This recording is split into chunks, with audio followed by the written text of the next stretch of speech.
Afternoon everyone, मेरा नाम मुबशरीन है। आज की क्लास में हम मेमोरेंडम वाउचर के बारे में समझेंगे कि मेमोरेंडम वाउचर होता क्या है। तो स्टार्ट करते हैं।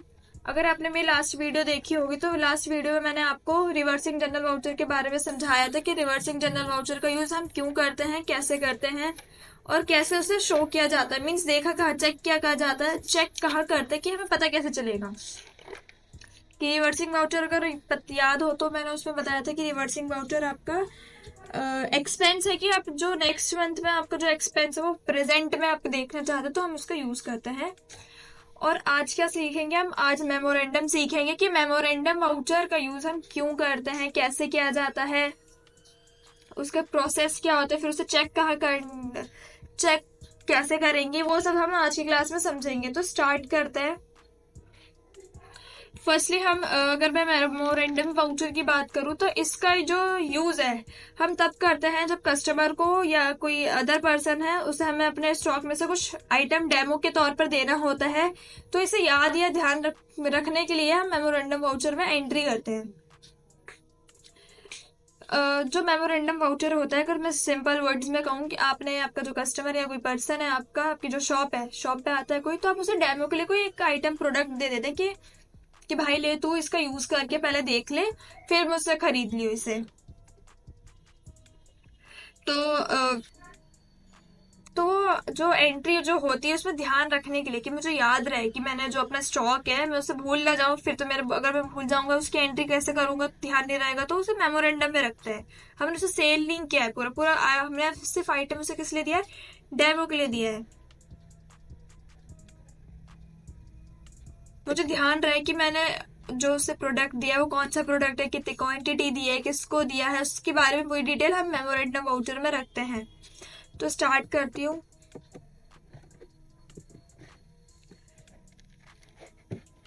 हम वाउचर्स पे आएंगे। वाउचर्स पे आने के बाद आपको मेमोरेंडम वाउचर लेना है, तो आपको यहाँ से अगर ध्यान हो तो दिख नहीं रहा है तो अदर वाउचर्स पे जाना है। अदर वाउचर्स के बाद आपको यहाँ मेमोरेंडम दिख जाएगा। अगर आपको यहाँ मेमोरेंडम वाउचर नहीं दिख रहा है, सपोज मान ले नहीं दिख रहा है, तो शो इनएक्टिव पे जाएंगे, उस पर क्लिक करना है। फिर जितने भी आपको जो ये ब्लैंक से दिख रहा है उस पर डबल क्लिक करेंगे तो वो ऑन हो जाएगा। तो सेम मेमोरेंडम या रिवर्सिंग वाउचर भी रहते हैं, इनकी कोई शॉर्टकट की नहीं है, तो उसमें हमें डबल क्लिक करना पड़ता है ना ऑन करने के लिए। शो इनएक्टिव पे आना है, फिर डबल क्लिक कर देंगे। डबल क्लिक करते ही आपकी स्क्रीन पे ऑन हो जाएगा, जैसे मेमोरेंडम लिखा है।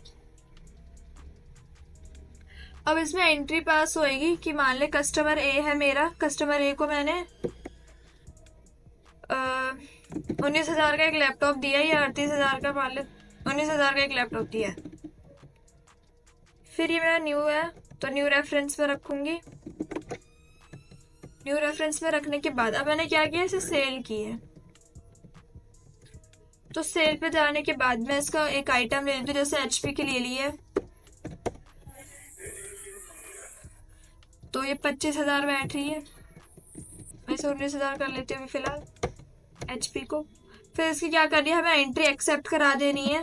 एक्सेप्ट कराने के बाद अब इसे देखना कहाँ है, ये शो कैसे करेगी, उससे पहले हम एक एंट्री और कर लेते हैं। मेमोरेंडम वाउचर लेना है। मेमोरेंडम वाउचर के बाद जैसे मैंने कस्टमर लिया है, कस्टमर को मैंने दे दिया 50,000 या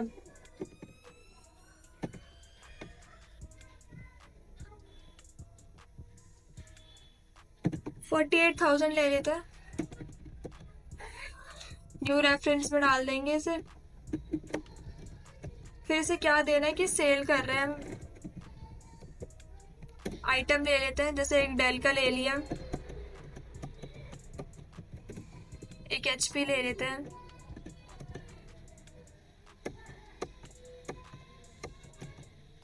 तो यहाँ पे क्रेडिट पे दोबारा है, तो हम इससे जो अपना जो कस्टमर है मेरा, मैं उसे जो उसका जो भी अमाउंट होगा उसे ले लेना है दोबारा से। जैसे मैंने 45,000 कर दिया है,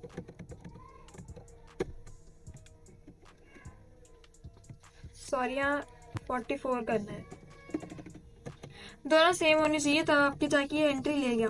अब इसे एक्सेप्ट करा लेंगे। एक्सेप्ट कराने के बाद आपको कहाँ पर आना है, स्किप करेंगे। स्किप करने के बाद आपको डिस्प्ले मोर रिपोर्ट्स पे जाना है, जो हमारा डिस्प्ले मोर रिपोर्ट्स है उस पर जाएंगे।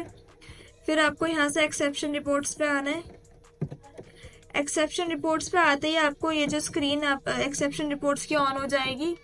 तो आपको रजिस्टर्स पे जाना है, तो मेमोरेंडम रजिस्टर्स पे जाएंगे, उस पर क्लिक एंटर करते ही आपके स्क्रीन पे ये जो 3 वाउचर्स दिख रहे हैं, अप्रैल के मंथ में आपके 3 एंट्री हुई है मेमोरेंडम में। तो 3 बार आपने अपने आइटम को 3 बार आपने 3 आइटम आपने डेमो के लिए दिए है। तो यहाँ पे जैसे कस्टमर ए बी फिर कैश से भी दिया है आपने, तो वो आपके स्क्रीन पे शो हो रहा है। अब आप बोलेंगे, यहाँ पे आपको दिख रहा होगा ये 3 हमने एंट्रीज की थी, 2 मैंने आपके सामने किया, 1 मैंने ऑलरेडी कर रखी थी पहले से ही। अब आपके मन में ये आ रहा हो कि अगर मान ले वो डेमो में अगर उसे पसंद आ जाता है, मीन्स वो प्रोडक्ट खरीद लेता है, तो करना क्या है। जैसे कस्टमर ए है, मेरा कस्टमर ए है, तो मैं उसे सेल, जैसे सेल कर रही हूँ, मैं सेल F8 करूंगी, F8 से वो सेल वाउचर में आ जाएगा। फिर आपको क्या करना, कंट्रोल ए एक्सेप्ट, और कुछ नहीं करना। तो आप यहाँ देखेंगे अपनी स्क्रीन पे जो मेरा कस्टमर ए था वो यहाँ से हट गया है। क्यों? क्योंकि उसने जो भी उसका, जैसे कस्टमर ए था जो उसने प्रोडक्ट डेमो के लिए लिया था, उसने उसे खरीद लिया है। अब खरीद लिया है तो उसका ऑब्वियस सी बात है सेल वाउचर में उसकी एंट्री होगी, डेमो से तो हट गया है, उसकी पेमेंट आ गई हमारे पास। तो अब मेमोरेंडम वाउचर से हट जाएगा, ऑटोमेटिक हट जाएगा, आपको कुछ करने की जरूरत भी नहीं पड़ेगी। सपोज मान लीजिए भी कैश है, कैश पे एंटर करूंगी। अब मैंने इसे F8 पे बदल दिया, F8 है मेरा, F8 करते ही एक्सेप्ट करा लूंगी, कंट्रोल है, तो वो आप देखेंगे यहाँ से हट गया है, ऑटोमेटिक हट जाएगा। आई होप आपको समझ में आया होगा।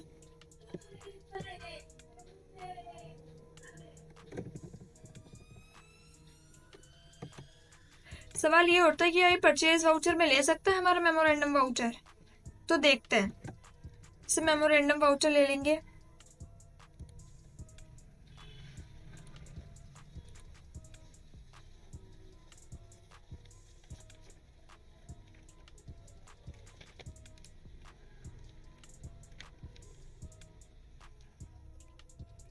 तो हम इसमें कुछ परचेज करते हैं। परचेज जैसे मैंने कुछ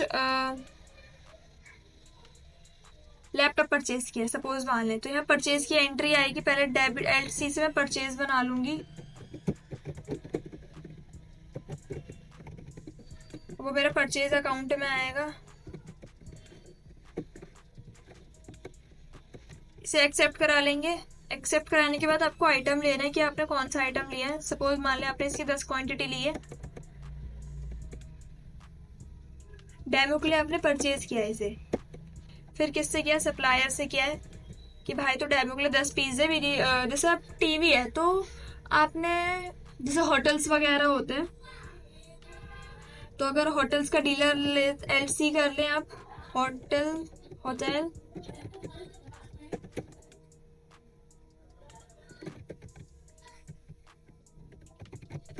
ये आपका डायरेक्ट एक्सपेंस में आ जाएगा, या इनडायरेक्ट में भी डाल सकते हैं। सॉरी, ये आपका सैंडी उसमें आएगा, क्रेडिटर में आएगा। इसे एक्सेप्ट करा लेना, कंट्रोल ए से। फिर उसने जैसे आपसे कितने पीस लिए डेमो के लिए, तो वो कह रहा है कि मेरा जो होटल डीलर है वो कह रहा है कि मैं पहले सोनी टीवी की 10 पीस लूंगा डेमो के लिए, कि वो मेरे रूम में फिट हो रही है, मुझे चेक करना है कि वो हो रही है कि नहीं।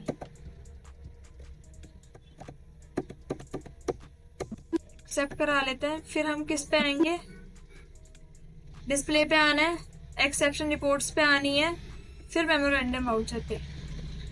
तो आप अप्रैल मंथ में हुई है तो आपको ये दिख रहा होगा परचेज का भी, कि आप जो परचेज में भी उसे करते हैं मेमोरेंडम, जैसे आपने परचेज में भी किया है तो आपको उसका यूज कर सकते हैं। अगर मैं F9 कर दूं, F9 के बाद इसे एक्सेप्ट करा लूं, तो ये मेमोरेंडम वाउचर से हट जाएगा। अगर मैं कस्टमर B की एंट्री भी इसे एक्सेप्ट करा लेती हूँ, तो ये अब देख रहे होंगे लिस्ट ऑफ मेमोरेंडम वाउचर में एक भी नहीं रहा है। आई होप आपको ये समझ में आया होगा मेमोरेंडम वाउचर का यूज कैसे करना है, क्यों करते हैं, उसकी जो एंट्रीज को चेक कैसे करनी होती है। आज की क्लास में हमने ये सब समझा है। वीडियो अच्छी लगी हो तो लाइक एंड सब्सक्राइब करें। इससे रिलेटेड कोई भी क्वेरी हो आप हमें कमेंट सेक्शन में पूछ सकते हैं। मैं आपको रिकैप दोबारा करा देती हूँ कि आपको हमने लास्ट की मैंने क्लासेस में ऑप्शनल, रिवर्सिंग और मेमोरेंडम वाउचर आपको पढ़ा रखा है। अगर आपने वो वीडियोस नहीं देखी हैं तो आप प्लेलिस्ट में जाके चेक कर सकते हैं। वीडियो अच्छी लगी तो लाइक एंड सब्सक्राइब करें एंड थैंक्स फॉर वॉचिंग। इस वीडियो के बारे में आपकी क्या राय है? हमें नीचे कमेंट सेक्शन में बताएं। वीडियो को अपने दोस्तों के साथ शेयर करें। कृपया चैनल को सब्सक्राइब करें। धन्यवाद।